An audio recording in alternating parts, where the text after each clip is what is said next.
guys, like I was in the building when it went down, and you could just feel the energy in the stadium just completely dissipate.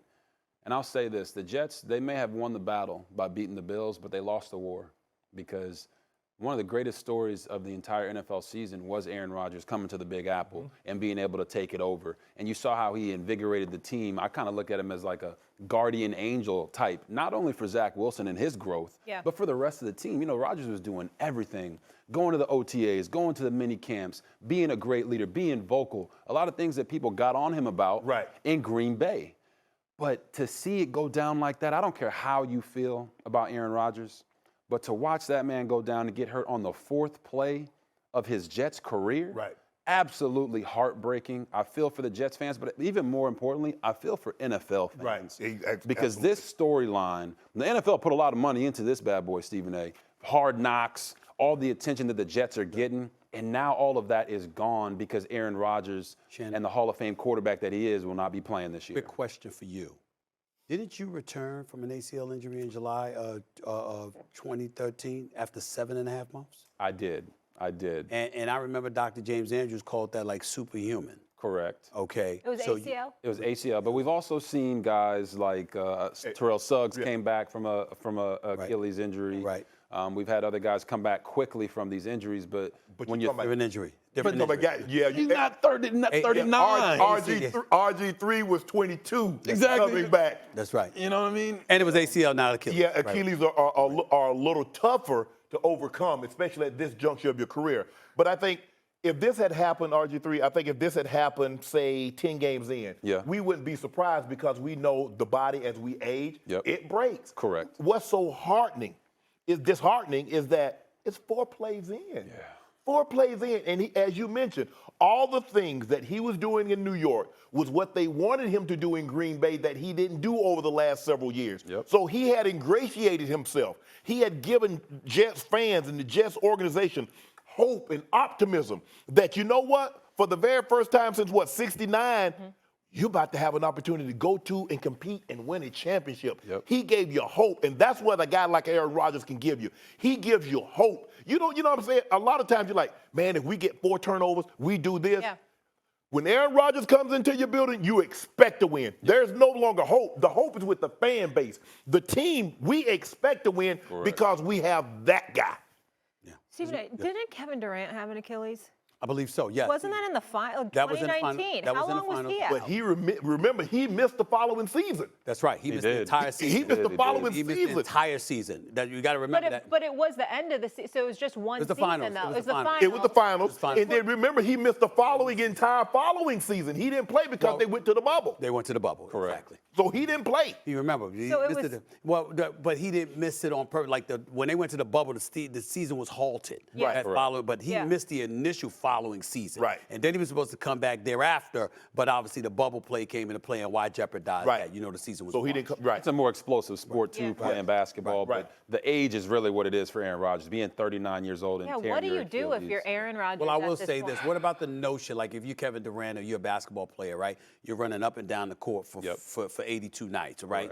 Whereas on a football field, particularly at the quarterback position, you're dropping back to pass. You might have to scramble from time to time. But what's asked of you in terms of the Achilles isn't the same as what's asked of you as a basketball player. What about that? No, it's not. And plus, if I'm not mistaken, it's his left Achilles. It's not his plant where he has to drive the ball. If it was right, it would be something different. Now, Dan Marino tore his right one. And he would tell you, he kind of was never the same after that. And he was a lot younger than what Aaron is. To probably have to go through this.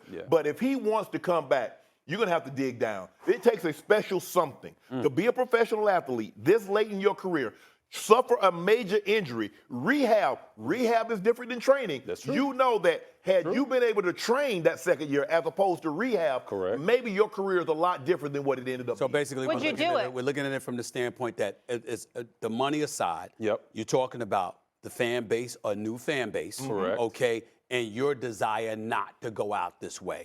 How big are those two factors when it comes to Aaron Rodgers deciding to continue to play or electing to retire? I don't think that those are the leading factors for Aaron Rodgers. What I think for him is, you know this, you guys have covered Aaron for a long time. I've only been in TV for 2 years, so I mostly competed against him. But Aaron loves to prove people wrong. Right. It's not about the money for him. He's made enough money. It could be about him not wanting to go out that way. But if there's one thing I know about this guy, he gets motivated by proving to people that he can do things that they don't think he can do. But I don't think anybody is looking at Aaron Rodgers and saying he can't come back from this. They may question how soon. Yeah. And is it going to be a year or 2 years? Right. But you know he could come back from it. The question is, how motivated will he be to do it? Here's one better. Coming back is not the issue. He has to be Aaron Rodgers. Yeah. He can't just be a guy not coming back from an Achilles injury. That is Aaron Rodgers, a 4-time Super Bowl champ, arguably one of the 2 greatest throwers of the football. Yeah. He, in my estimation, he's a top 5 quarterback all time. Yeah, absolutely. He just can't come back Right. to say, oh, I overcame an Achilles injury. That won't work, Stephen A. We saw Kobe come back. Right. And at 34. At 34. Right. So to me, it's the age of Aaron Rodgers that matters the most in Yes. all of this. But if I'm him, think about this in the offseason. I just don't want to compare it to a basketball player. That's all I'm saying. I got you. But in the offseason, he was 90% retired before he went on that darkness retreat. So this Achilles could push him that extra 10% to say, you know what, I'm done. But I would put my money on the fact that he's not going to be done. He doesn't want to go out this way. He didn't come to New York for this to be a swan song and be a one-year thing. He wants to win a Super Bowl here. Yeah, obviously it's devastating news, but really, guys, it started last night. If I'm Joe Douglas, the GM of the Jets, I'm calling Don Yee from the stadium, Tom Brady's agent, and saying, hey, let's go win a championship right now. When you think about what happened last year with Zach Wilson, not as much on the field, which wasn't good enough, guys. His teammates were wearing Mike White jerseys. They don't believe that Zach Wilson can take them to where they want to go. So the verb is scour. I'm bringing Colt McCoy. I'm bringing in Matt Ryan. I'm going to see about Jameis Winston in a trade. Maybe Matt Stafford if the Rams think they're closer to Caleb Williams than they are catching the 49ers, the Cowboys, and the Eagles. But by Saturday, 5 days from now, we got to go play the Dallas Cowboys, Stephen A., if you didn't know. And I got to make sure I have another quarterback that could play at least 15 plays in that game and then start thereafter. Because right now we have a chance to win, and Zach Wilson cannot take us to where we want to go. Okay, 2 questions. Number one, Zach Wilson, we brought up him being in that quarterback room with Aaron Rodgers. Whatever level of impact do you think that could have based on what you've seen, knowing the sport the way that you do? Before we go there, can I just show some video of Tom Brady? Sure, go ahead. We have some video of Tom Brady because Shannon also mentioned bringing Tom Brady as well.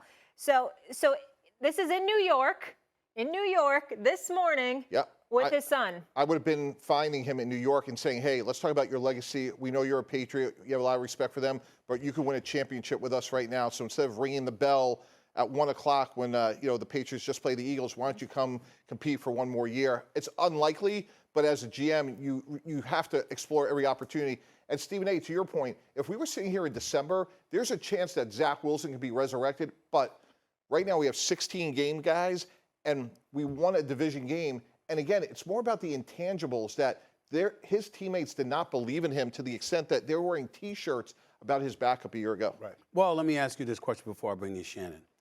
You bring that up, and you bring up Tom Brady. What happened to the Mike T that I know and love that has religiously stated that you know something, you can't just bring somebody in like that? Tom Brady didn't play for Nathaniel Hackett. This is not Josh McDaniels as your offensive coordinator. This is not Bill O'Brien as your offensive coordinator. This is hell. This ain't Charlie Weiss, for crying out loud. This is something different. And so when you look at it from that perspective, all of those guys are offensive coordinators that coached over Tom Brady, by the way. But I'm saying, what about that along with the weapons not being familiar? Garrett Wilson is not a familiar target. Alan Lazard is not a familiar target. Randall Cobb is not a familiar target.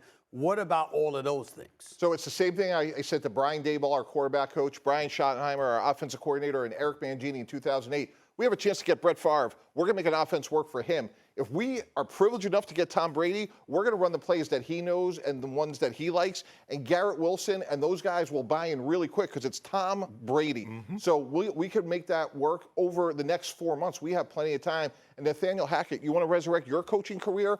You design plays and systems and protections that work for him. See, that's what I told you, because guys like Tom Brady come with instant credibility. The guys in the locker room will believe, even though he's just arriving, they'll believe they got a chance to win the Super Bowl just because of the fact he's Tom Brady. There's a difference between those guys. Those guys, you don't hope to win, you expect to win.